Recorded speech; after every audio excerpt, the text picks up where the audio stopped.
Je viens de voir Super Mario Galaxy et franchement, il y a beaucoup à dire. Salut, je suis Valentin pour Cinépop Actu et je suis votre orateur pour cette fameuse vidéo sur l'analyse et mon avis un peu sur le film Super Mario Galaxy. Je n'ai jamais joué à un jeu Mario, donc mon avis sera plus basé seulement sur les films et sur le film Galaxy.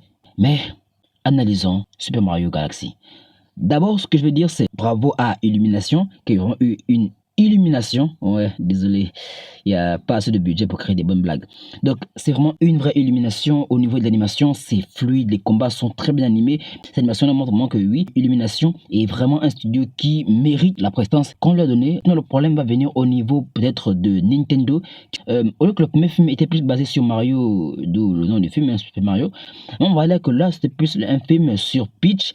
Et c'était assez perturbant parce que moi je m'attendais vraiment à regarder un Mario et peut-être aussi qu'il faudrait voir le film là pas comme une continuité directe, c'est-à-dire que comme un film qui se suit, mais plutôt comme une sorte de nouveau puzzle pour raconter une nouvelle histoire. Mais c'est le ressenti que moi j'ai eu pendant que j'ai regardé le film. Et oui, il y avait des scènes qui étaient magistrales, mais l'animation, vraiment, Bowser Junior, j'ai bien aimé le personnage, il était assez foufou, mais le film en lui-même a vraiment du mal à rentrer dans mon esprit.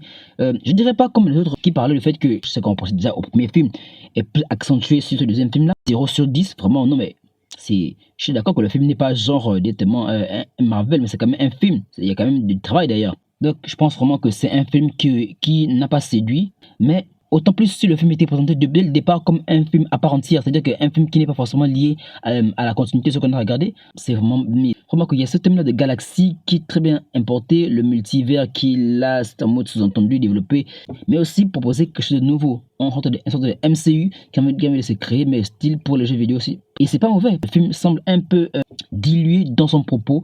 Du moins, moi qui ne connaissais pas l'univers, qui veut découvrir l'univers en profondeur à travers le film, c'est en mode waouh, d'accord, c'est intéressant, intéressant. Vraiment, voilà, on aurait pu faire mieux et c'est un peu dommage. Je ne vais pas vous trop m'éterniser sur la vidéo parce que je viens de regarder le film, je suis un peu claqué, un peu déçu aussi. Le film n'est pas en mode c'est le pire film de tous les temps. Je tiens aussi à préciser que c'est un film qui mérite d'être vu. Ça répond aussi à une théorie qui existait déjà dans l'univers de Mario, à savoir le lien de parenté entre Peach et la fille que j'arrive pas à me souvenir du nom depuis là. Le multivers est plus ou moins confirmé. Espérons que vraiment les avis critiques au niveau de la presse seront seulement au niveau de la presse cinéma, parce que c'est quand même un film qui mérite d'être vu, même si qu'il y a beaucoup de choses qui auraient peut-être dû être enlevées, modifiées. C'est un peu bizarre de le dire, mais c'est à la fois simple et compliqué. Mais dans l'ensemble, ça reste quand même bien.